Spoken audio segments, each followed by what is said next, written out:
All right, every Primetime News on this last Tuesday of January 2020 begins right now.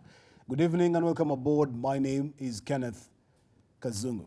My name is Diana Rachel Mbugua. Our sign language interpreter for tonight is Joyce Wairimu. Welcome to the broadcast. Now, an emotional, almost teary Ferdinand Waititu honored his date with the Senate today for his impeachment trial, where he accused his county assembly of using his impeachment for personal gains. Now, Waititu's emotional plea for justice has evoked mixed reactions among Kenyans, even as he appealed to the Senate committee members to accord him justice the same way they would want to be treated in the event they became governors in 2022. Kiambu Governor Ferdinand Waititu appeared before the Senate over his impeachment hearing, and the governor seemed calm as his fate was deliberated at the floor of the House. The deliberation of both parties, as well as the senators, revolved around the numbers of MCAs that were present during the impeachment process, and the topic became heated during the hearing.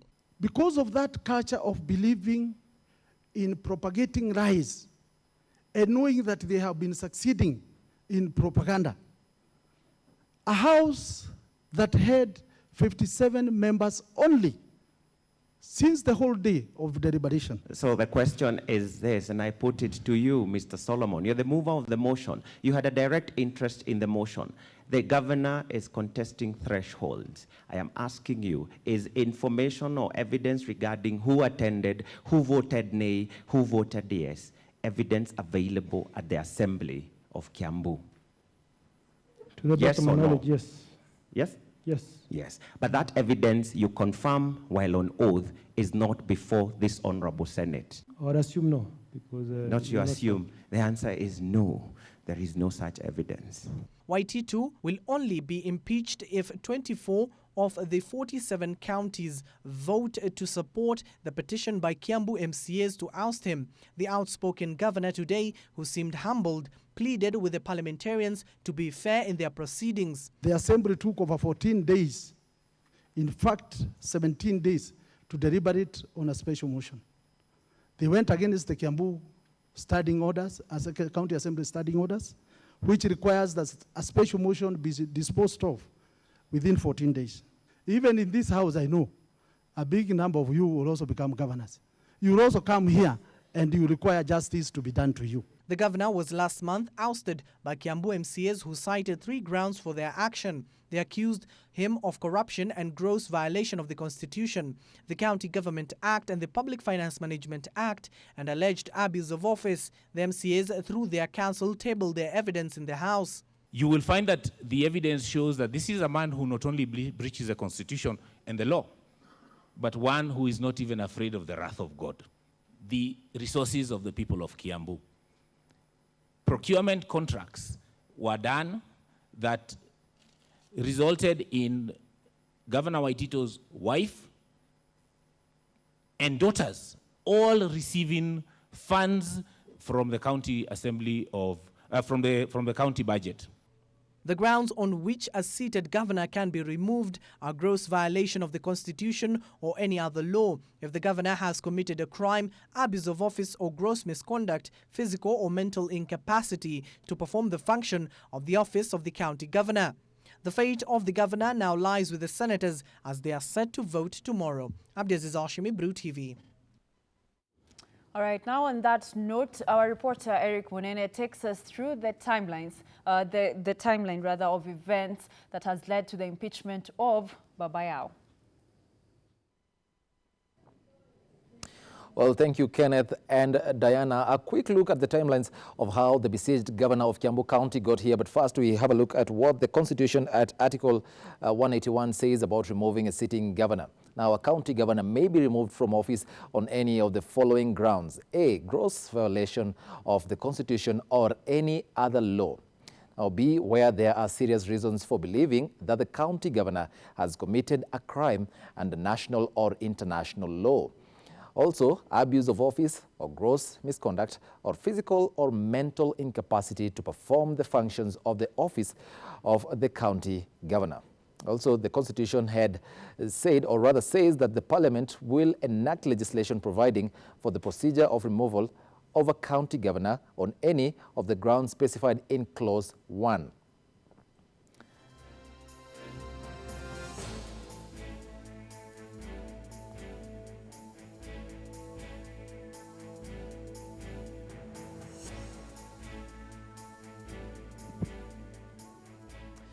Now, the embattled Kiambu Governor Ferdinand Waititu was impeached towards the end of last year, that is 2019 to be more specific. Waititu was ousted after 63 members of the County Assembly voted in favor of his removal, while 28 failed to turn up for the impeachment motion and 1 voted against the motion.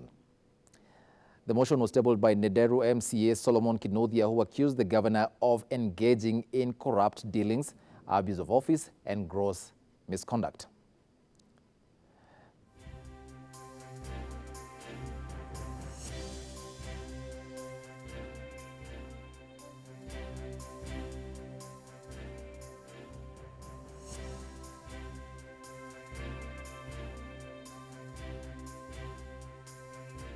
Now, in the motion, the governor was also accused of violating the public procurement rules and conflict of interest after it emerged that tenders in the county were awarded to companies that were owned by his own relatives. He was also accused of breaching the county procedures by hiring casual workers without the involvement of the County Service Board. On December 10th last year, an impeachment against Waititu and his deputy James Nyoro failed to take off after it emerged that the grounds for impeachment did not meet the legal threshold.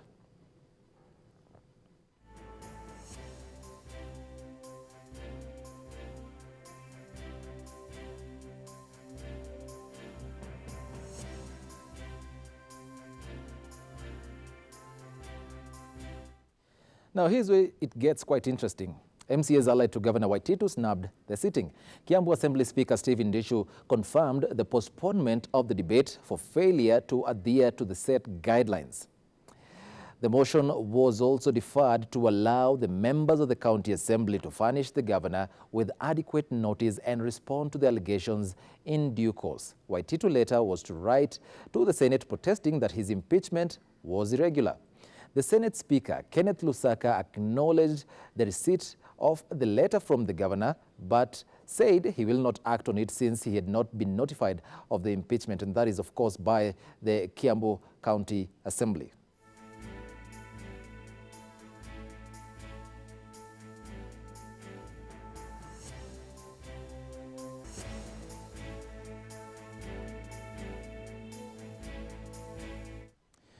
Now, the governor informed the Senate that he assigned his lawyer Ndegwa Njiru in the company of another advocate, and that is Anthony Kago, who sat through the impeachment debate and whose attendance was captured by the Hansard. The letter from Ndegwa and Ndegwa Associates, in the letter from the advocate, the besieged governor termed the impeachment and procedural as it lacked the quorum. Waititu accused the Speaker of the Assembly of doctoring the numbers, saying 35 MCAs were absent during the motion, and 30 MCAs were at Lake Bogoria Lodge, and 3 MCAs were in Dubai on official duty. The governor has relied on the same arguments while facing the Senate. Back to you. All right, thank you very much, Eric Mnene, for that very detailed journey to where we are today. Of course, this gives me that nostalgia. Yeah. Of course, it reminds me of the times where Embu Governor Martin Wambora was in that position, although this is a little bit different because during Wambora's time, it was a Senate Select Committee. This time round, it's all about the whole House of the Senate. We'll have to wait until tomorrow to get to know whether Waititu will remain as Baba Yao. But from an impeachment scare now to a health scare, and the government tonight says it is yet to ascertain if a student who flew in from China has coronavirus, having confirmed that he visited Wuhan City, the epicenter of the deadly viral disease that has so far claimed 106 lives and infected more than 4,000 others across the world. Now, Health CS, that is Cicely Kariuki, asserted that the case of the student was the only suspected case of coronavirus in the country so far. The suspected coronavirus patient, in the meantime, remains quarantined at the Kenyatta National Hospital. A statement from the Kenya Airways confirmed that the Kenyan passenger had traveled to Nairobi from Gwangju on Tuesday. The passenger, who arrived at the JKIA with symptoms similar to that of coronavirus, was immediately isolated at the Kenyatta National Hospital. The decision to quarantine the passenger was reached by the port health authorities stationed at JKIA. Reports indicate that the passenger had been cleared to travel back home by China port health authorities at the Gwangju Baiyun International Airport. According to Kenya Airways, the procedure of departure at the airport is that all passengers are required to undergo quarantine screening by the health authorities before being cleared to board any aircraft. The airline further indicated that the crew, guided by the ICAO protocols, still took further precautionary measures, including isolating the passenger for the entire trip. When the passenger arrived at the JKIA, they were still required to undergo further screening. Kenya Airways operates non-stop flights from Nairobi capital to Gwangju. Meanwhile, the Ministry of Foreign Affairs says 85 Kenyans are stuck in Wuhan in China as health workers continue to battle the raging coronavirus outbreak. At the same time, the ministry has warned Kenyans not to travel to China unless it is absolutely necessary. In a press statement, the ministry said the Kenyan embassy is in touch with the Kenyans who have been affected by the lockdown of this city. The death toll from the new coronavirus now stands at 106, with the number of infections almost doubling in a day. The number of total cases confirmed by China rose to 4,515 as of 27th January, up from 2,835 a day earlier. Gusana Naman for Ebru TV. Right now, moving on, tension remains high in Kapedo area, Turkana East tonight, a day after armed bandits reportedly attacked a police truck, killing 3 people on the spot. The unknown number of bandits are said to have attacked the truck, which was on its way back to Lomelo at about 5 p.m. on Monday, ferrying road construction workers and police officers who were providing security.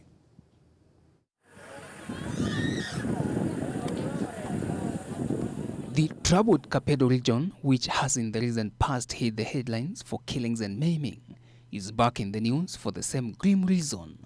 Already we've lost 3 lives, a police officer, 1 construction worker, and 1 worker also who is a son to Chief Lomelo. 10 people are currently nursing injuries in Nakuru. 1 of them a police officer. This is after a known number of bandits attacked a truck ferrying construction workers going home from work, killing 3 people on the spot. And the government must move expeditiously to crack down the incessant pockets who have turned themselves to be terrorists. And the area leaders are not taking the attack lying down, pointing an accusing finger at the government for failing to act on intelligence. We've told the security agents where the problem is. But it's very unfortunate, even after giving out intelligence report from there is no action that is being taken against these people. Do they deserve what they're getting now, where people are locked in as from 4? They cannot walk out. They're just like prisoners. They are now crying foul, saying that they regret being law-abiding citizens because, according to them, the law is applied selectively. Turkanas voluntarily surrendered their firearms to the government, especially in that region of Kapedo, Mapeitom, and Lomelo. The same government has not carried a simultaneous and spontaneous exercise in the neighborhood of Tiati. They now want stern action taken against Tiati MP William Kamket, whom they accuse of feigning hate between the neighboring communities, sparking violence. And these people live at the mercy of 1 man called Kamket, who has openly declared he has been seen in choppers landing on those volatile areas, inciting. And these reports are with the government. Now to more tensions across the country tonight, and Kapsawar Mission Hospital has been put on high alert following an Al-Shabaab attack threat. Now, according to the County Commissioner Omar Ahmed, the hospital has more than 10 foreign doctors, making it a target. And as Winnie Lubembe now tells us, the doctors were warned and some have since left. The threat from the Al-Shabaab militants has created tension at the said hospital. Following the warning from the county commissioner, at least 10 doctors who are foreigners have since left. In activities that we can relate to security and possible Al-Shabaab threats. So in our analysis, together with the Sub-County Security Committee, we looked at two major institutions which we think could be easy targets. One is Kapsawar Moi Girls High School, which has so many security lapses, doesn't even have a fence. And the other one is Kapsawar Mission Hospital. Elgeyo Marakwet County Commissioner Omar Ahmed says they received the report of the intended attack from the DCI officers who said the attackers were targeting the foreign doctors who work there. Foreigners cannot be controlled in terms of their movements. We asked them to limit their movements, the doctors, but we realized that they are friends. We cannot control them. They get out of the institution. They also do some jogging. They're free to move anywhere. Because of that, we are unable completely on our part to attach security personnel to them wherever they want to move. Omar noted that security in the hospital is wanting as there is no screening of persons going in and out of the hospital. Security guards as well are not skilled to handle such attacks if it happens. The Kapsawar Mission Hospital Managing Director Stanley Mutual, however, says the hospital is operational and patients continue to receive health services. The stakeholders are set to convene a meeting with the security agencies to get the way forward. Following the threat, the county commissioner has also directed that Moi Girls School, Kapsawar, needs proper fencing to provide enough security to learners. We recommend that the institution be fenced properly. We did recommend that there be some cameras. We did recommend that all guests be manned by guards who have been employed and properly trained by a known security company, not just people from the villages. The school director, Helen Mapese, assuring parents of their children's safety, says learning continues as scheduled. Winnie Lubembe for Ebru TV. Tomorrow news now on the Monday decision by Chief Magistrate Francis Ndai to release Embakasi East MP Babu Owino on bail continues to spark heated debate, with Kenyans expressing varied opinions about the reasoning behind the ruling. Now, Chief Magistrate Francis Ndai ordered Babu Owino, who is facing an attempted murder charge, to pay a 10 million shillings bail in 4 installments, with many Kenyans feeling the direction was a slap on the wrist. The public backlash on the judiciary has reared its ugly head yet again, just hours after Chief Magistrate Francis Ndai gave this ruling in which he released Embakasi East MP Babu Owino on bail. I will grant bond conditioned on the following. Number 1, the accused person shall meet the initial medical expenses of the victim, and to this end, this is going to be up to the value of Kenya shillings 10 million. This sum is equivalent to the value of the cash bail that this court sets for the accused person. The quite unusual bail ruling directed that the 10 million shillings cash bail be paid in 4 installments of 2.5 million shillings each for the next 4 months. Whereas, from the factors that I have outlined above, I was convinced that there were compelling reasons to decline bond for the accused person. I will give that a second thought, and given the exceptional circumstances obtaining in this case, I will allow the accused person to be released on bond for purposes of taking care of the welfare of the victim. And with that, Kenyans did what they know best and took to social media, expressing mixed and varied opinions, with most of them lambasting the third arm of government, accusing it of failing to live up to its end of the bargain. From accusations of unfairness to defective decisions, the third arm of government was up in the trending list all night Monday and all the way to Tuesday. Others, on the other hand, called out the judiciary for seemingly breaking the innocent until proven guilty principle by ordering the bail cash to be used to offset the victim's hospital bill. But it did not end there. Nairobians on Wednesday woke up to banners mounted by unknown people on footbridges along major roads leading to the central business district, calling out the judiciary on its rulings perceived as selective. The banners mounted on major footbridges ask why Kenya's criminal justice system favors the rich and condemns the poor. The new wave of criticism comes just days after the president challenged the judiciary to deliver convictions in corruption and other cases to prove that the country is headed in the right direction in the war against the vice. When we propose certain tax measures, you are the first ones to say injunction. Hiyo isikuja. Sasa pesa hii itatoka wapi? Bana, that one, oh, hiyo unconstitutional, sijui, hiyo itakuja review siku hiyo na hiyo. Alafu, the same mouth, nataka pesa. While accusing the David Maraga arm of government of perfecting the injunctions game. I today seek the indulgence of our judiciary. A week earlier, the president shamed the judiciary for failing to convict drug peddlers, saying Kenya's judiciary is not taking matters seriously. I think it is a shame on our country that we prosecuted a case against drug traffickers in our country and we couldn't get a prosecution. And within a year of them being arraigned in the United States, they have been jailed for no less than 25 years. Okay. Of course, that story has, even when it continues to raise that a lot of heat, Babu Owino has actually left prison this evening after he posted the first installment of 2.5 million Kenya shillings. All right, now let's move on to other stories where President Uhuru Kenyatta has vowed to continue with his transformative agenda of uniting Kenyans through the Building Bridges initiative.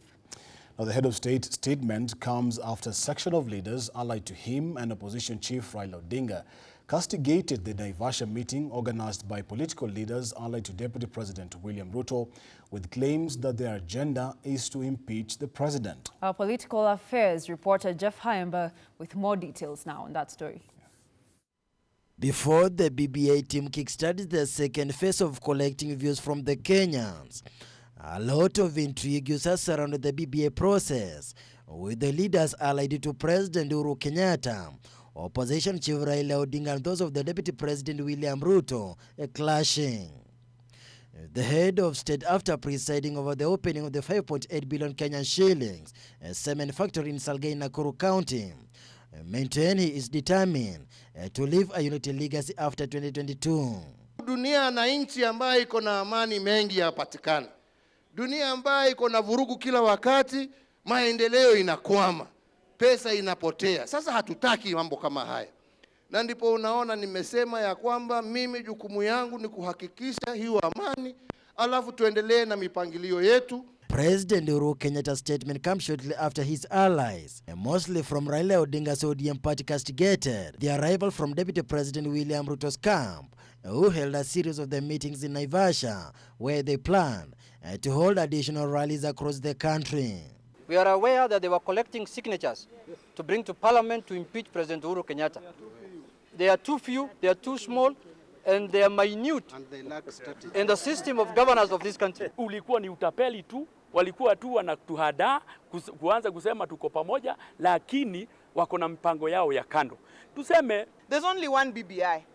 It is the BBI led by Raila Odinga and Uhuru Kenyatta.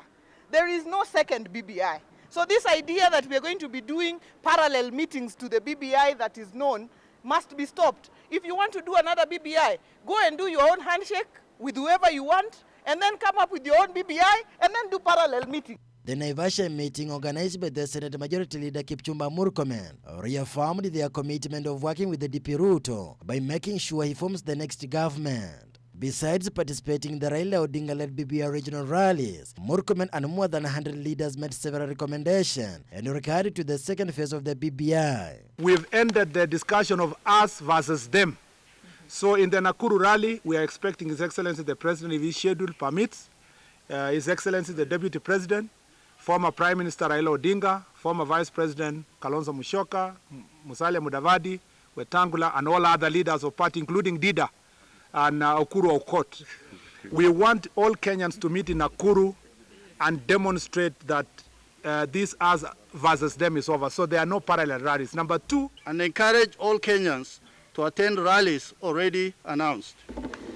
We have noted with great concern the manner in which the BBI popularization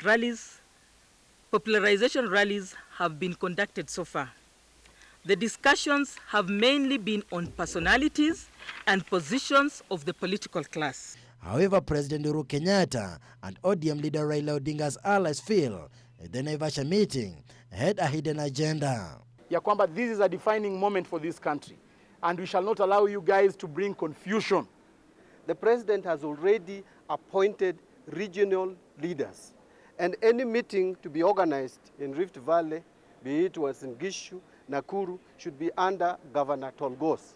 So anyone who wants to get into such arrangement should directly engage with the person the president appointed. If he is now appointed Murkomen, then it means he's directly challenging the authority and powers of the leader of Jubilee, the President of the Republic of Kenya, who is Uhuru Kenyatta.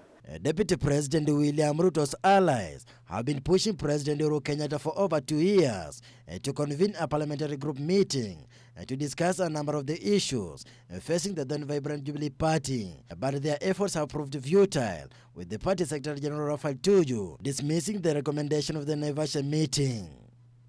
Reporting for Ebro TV, I'm Jeff Haimba. Now to the menace that has been bothering a lot of people here in the country. It's been a week now since huge swarms of desert locusts invaded Kitui County.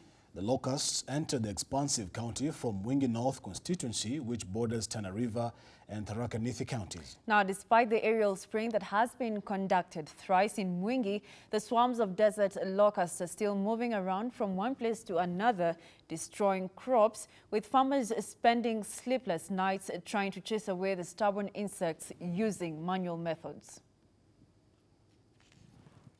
Cases of crop damage have been reported in Sekuru, Ngomeni, Nguni and Kyushu sub-counties.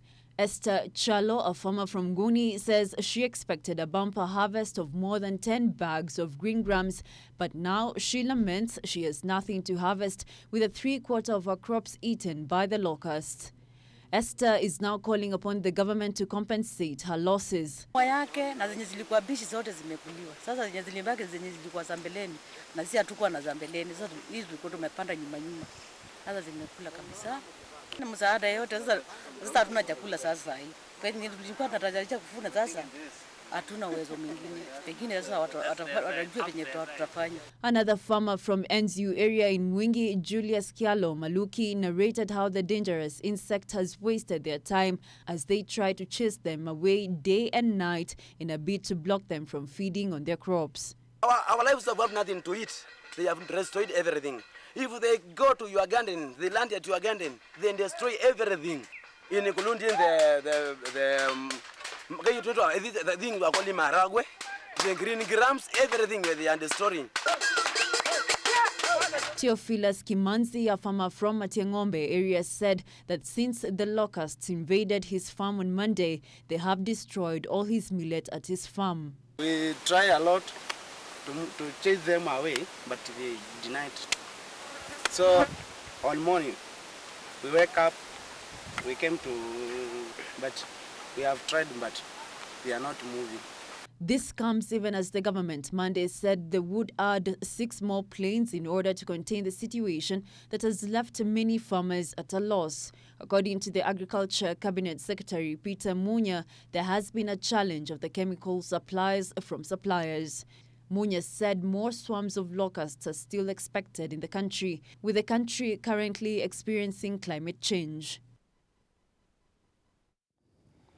From a menace to a sad story now, and as the world remembers basketball great Kobe Bryant killed on helicopter crash on Sunday, fans in Los Angeles continue paying tribute to the sports legend who made the city his home. Now, Mike O'Sullivan reports how many call him an inspiration.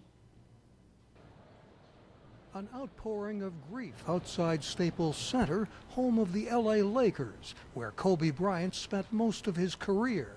He died in a helicopter crash with his 13-year-old daughter and 7 others. Thousands have come to mourn at this growing memorial. Kobe was my son's basketball idol, and I allowed him, as a little boy growing up, to watch Kobe play and brought him to the Staples Center. So I'm here to kind of bring closure to a family. and to let his family know that we care about them and love them, and will always have them close to us in our heart. Kobe came from Philadelphia, but made LA his own. He brought a lot of people together. He did a lot for the community. And he's not even from LA, but you know, he's from Philly, but he still did a lot for the community, you know. You know, he gave back. Touching many lives. He's, you know, like a celebrity. You've never met him, but like when I was younger, I broke my leg and I would just sit at home while everyone else was out playing, and I would just watch him play, and it's just like he was just like somebody to help you keep going. And it's just like, like part of your life. Students at Marymount California University also grew up with Kobe Bryant. When you're 5, 6, 7 years old, he's bringing championships to LA. They're having the parades. You see everything's Kobe, and it's like you grow up idolizing him. His intensity was inspiring. He kind of taught a lot of people how to live life and just go for everything that you possibly could think of. Get what you want and get what you deserve. He overcame obstacles. A quotation from Kobe Bryant on recovering from an injury inspired another fan. I have the quote here on my phone, actually, and I sometimes look at it to kind of like find strength. Coping with the shock of lives cut short in a tragic accident, a sports icon among the victims. Mike O'Sullivan, VOA News, Los Angeles. Well, indeed, Kobe Bryant is one person who's going to always be remembered as a legend. A legend indeed. Yeah, now let's take a look at the world of business. Welcome back and thank you for staying with us. President Uhuru Kenyatta has presided over the opening of a 5.8 billion shilling cement factory in Salga, Nakuru County, that is set to change the economy of the area. Now, speaking to the area residents, President Uhuru has urged companies involved in the construction industry to leverage on the low cement prices offered by the processor to expand their enterprises, and assured that the government is keen on attracting more factories in the region. The Simba Cement Factory will create 700 direct jobs. Is set to boost the construction sector by enhancing availability of cement at affordable prices. The factory is still being expanded and will employ a further 300 Kenyans by June this year, bringing the total direct jobs created to 1,000. I urge all players, especially our small players, to provide other inputs required in road and building construction, to similarly make investments in this and other counties, thereby taking advantage of what this plant offers. President Uhuru has urged companies involved in the construction industry to leverage on the low cement prices offered by the processor to expand their enterprises. Indeed, let me say that my administration will continue to support value addition in the extraction and manufacturing industries, particularly with regard to raw materials such as limestone, iron ore, and we will do this, targeting the economic potential in each corner of our republic. He says that the government will continue to support investments that utilize local resources to create wealth and employment opportunities for Kenyans across the country. This will go a long way in helping bring down the cost of housing and supporting our affordable housing agenda. Alongside this, and true to the tradition that your company has set, we also anticipate that your corporate social responsibility will extend to the community around this plant, as you have promised. Deviki Group Chairman Nandira Raval says that the factory, which is still being expanded, will employ a further 300 people by June. To build this project took 2 years, and we have invested $58 million, and we have expansion program of another 750,000 tons per year. It will make this Salga factory 1.5 million ton of cement by July 2020.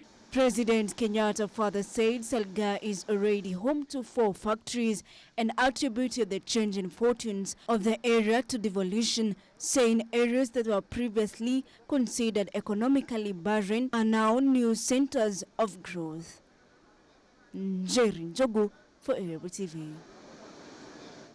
All right, Njeri Njogu takes us to a very short break. Of course, we have to pay some bills here. Yes. But when we come back, we'll continue with news making headlines in the business front. Stick around for that. Now, welcome back to news making headlines in the world of business. Now, the central bank says Kenya's GDP is expected to grow over 6% this year. And of course, this central bank governor, Patrick Njoroge, says the announcement comes when a monetary policy committee based on the benchmark lending rate from 8.50 to 8.25. Now, Njoroge says the government has cleared all the current pending bills while still investigating the validity of traditional bills. Many Kenyans are yet to feel the impact of the growth of the economy, even as they contribute daily towards its growth. This even as different government entities assure that Kenyans are reaping from the fruits of the country's current inflation that is expected to rise to 6.2% this year. And using the leading indicators for Q4 2019, we estimate GDP growth in 2019 as something like 5.7%. So 5 3/4. And also, you know, again, project 2020 to be around 6.2. Frankly, this is a very benign baseline, 6.2. This comes when the government says the expenditure were below target. Expenditures obviously were below target, correspondingly by something like 163 billion. These are all Kenya shillings. And this was both in the recurrent and the development budget. The governor also expounded on the money spent to counties, saying the money was used for both equitable share and expenditure on behalf of the government. The national government has virtually cleared all its pending bills. Okay? And these are the current ones we are talking current. It's true there are some historical pending bills which are being looked at by a multi-agency team.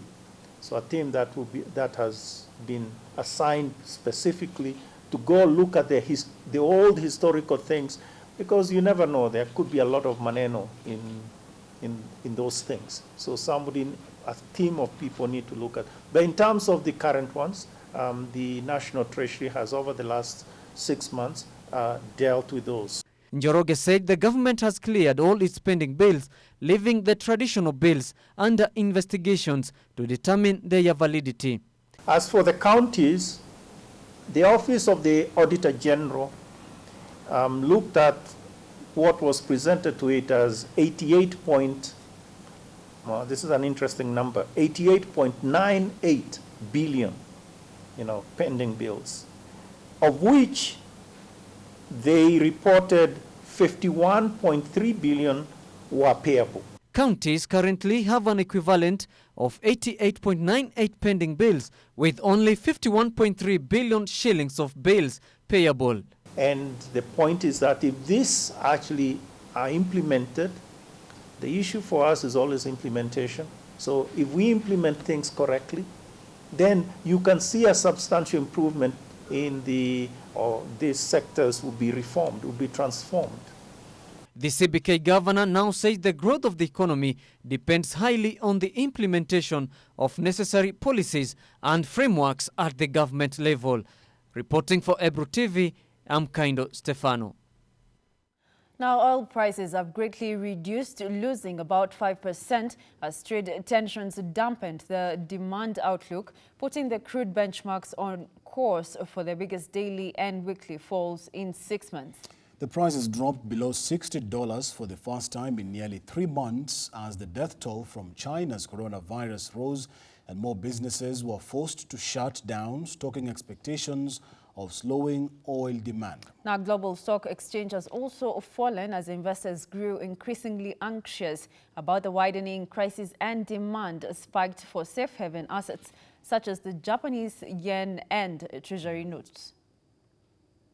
Rapid spreading of the virus fueled fears of slowing oil demand and raised speculation that OPEC and its allies, including Russia, a non-group as OPEC Plus, will consider deepening production costs.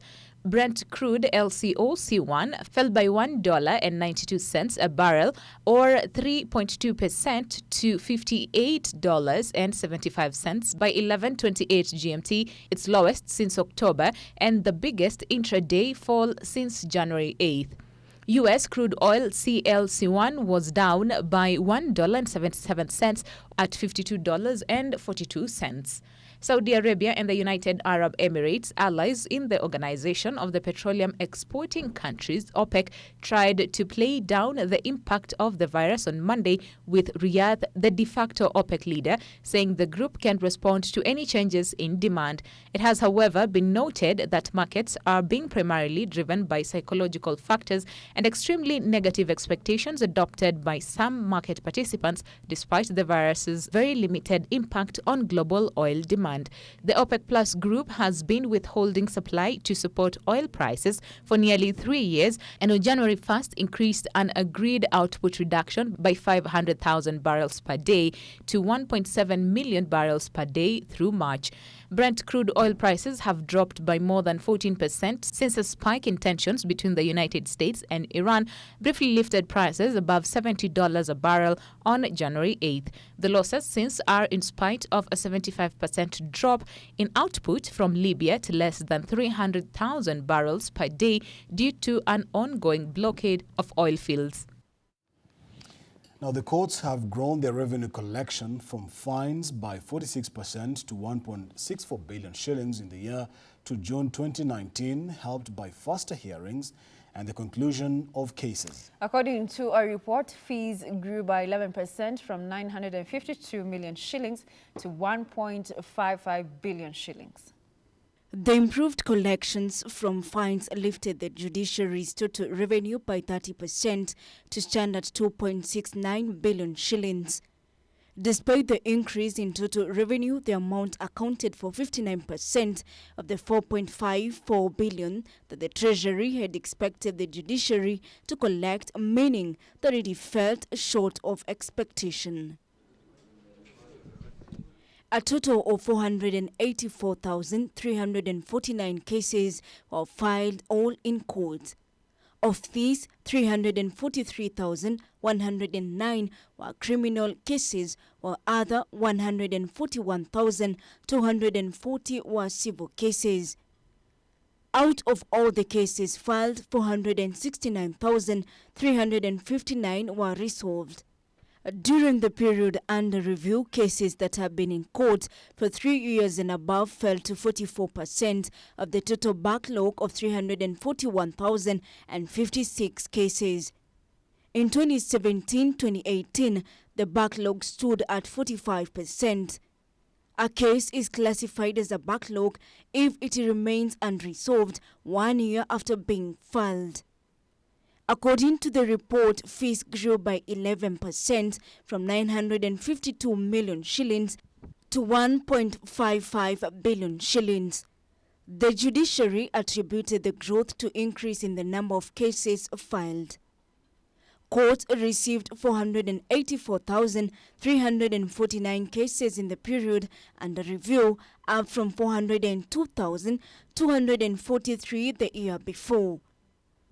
Court deposits, which include cash bills paid to secure the release of accused person as the case progresses, and monies deposited in court as security, especially in civil matters, grew 45% to 7.4 billion in the year under review.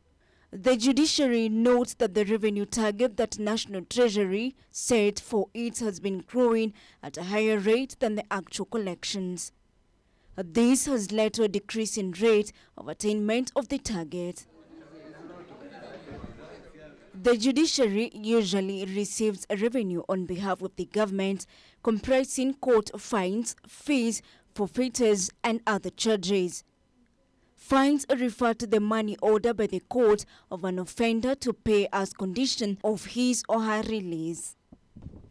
The rise in revenue collection comes at the time the judiciary and the executive have clashed over budget cuts. In the financial year starting July 2020, the Treasury has proposed that the judiciary get 13.65 billion shillings, which is 29% lower than 19.2 billion shillings in the current financial year. Njeri Njogu for Every TV. That's right, we're going to get sporty right now. The Football Kenya Federation, or the FKF, will tomorrow lead a strong delegation to the World Football Governing Body offices in Zurich for a two-day meeting to discuss on the current waves facing football locally. And as our very own sports reporter narrates, main issues on the table for discussion include the fate of the March FKF rerun polls, the expected multi-million penalty payment for wrong dismissal of ex-Harambee Stars coaches. The trip to Zurich, Switzerland, which also will include Minister of Sports officials and Sports Dispute Tribunal representation, will aim to find a suitable way forward on the conduct of the upcoming FKF rerun polls. The SDT announced FKF elections on December 3rd last year. We have a meeting with FIFA Thursday afternoon and Friday morning to be on the same page. So FIFA understands what are our national issues. So FIFA also explains to government what is their position. We are also going to be going to Zurich, to FIFA, to have discussions also on issues related to our football here and FKF in particular. FIFA is actually monitoring the situation to ensure that the compliance of this decision by the FKF is done, and also in a reasonable amount of time.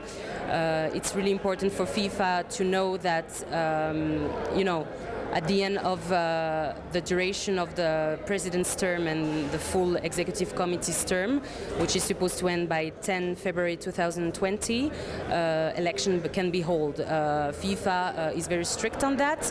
Also, a heated persuasive agenda expected will be to deliberate on the payment of coach Adela Mruch and Bob Williamson, who were unfairly dismissed by FKF in 2014 and 2016 respectively.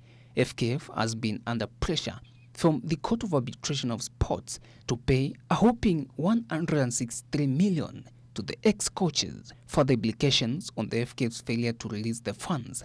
Harambee Stars is on the risk to be expelled from the upcoming FIFA 2022 World Cup qualifiers. We have many cases every other time that we have to go and spend money on. But I'm optimistic today talking to you that there is the election, that in the next 2 years, by the time nikuje hapa end of 2021, hii maneno ya madeni na makoches na nini tumaliza. Following the huge success in the local women football last year, when Harambee Starlets also staged a brilliant fight in the Olympic qualifiers, before later scooping the Sekafa 2019 women gong in Tanzania, there is a huge possibility that corporates will soon partner with the local women league to boost women football in the grassroots. But I am at a point where I want to encourage Kenyans in corporates that there is value in that women's game. FKF is also weighing up on different tactics on how best to manage the men's Kenya Premier League starting next season. We have proposals. Na hizo proposals tumeshare nao jana. We have an office now. We want them to come under one roof with us. We are proposing to have elected positions in the KPL.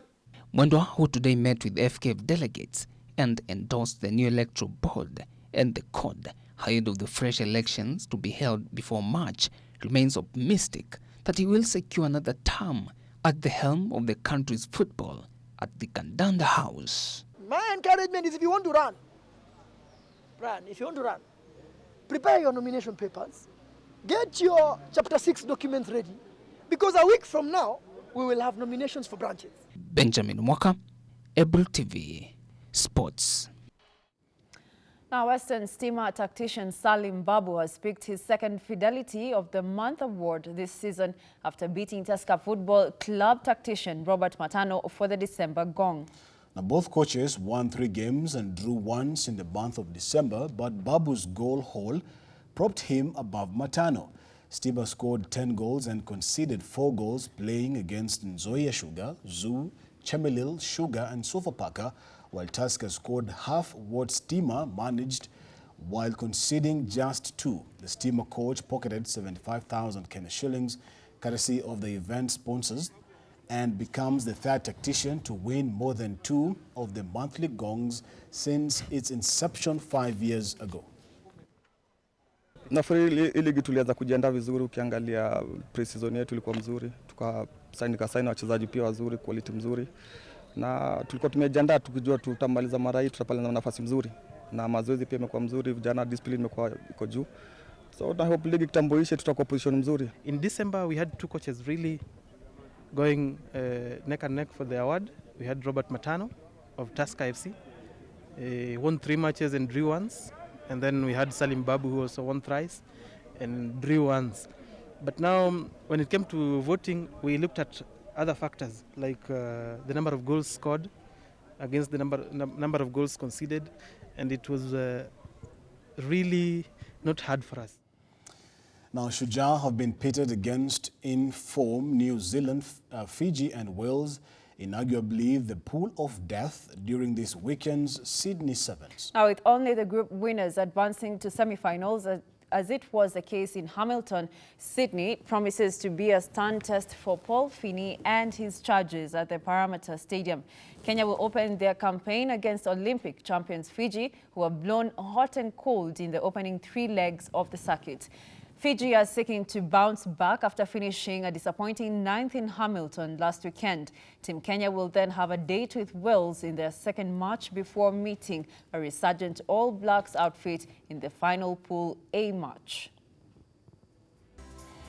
All right, and that is every Primetime news on this last Tuesday of January 2020. Diana, the next time, hopefully we'll be here together. We'll be in February. So Yeah. how has January taken you? Not bad, actually. It was my birthday month, so what do you expect? So it was not in January. No, it was just amazing.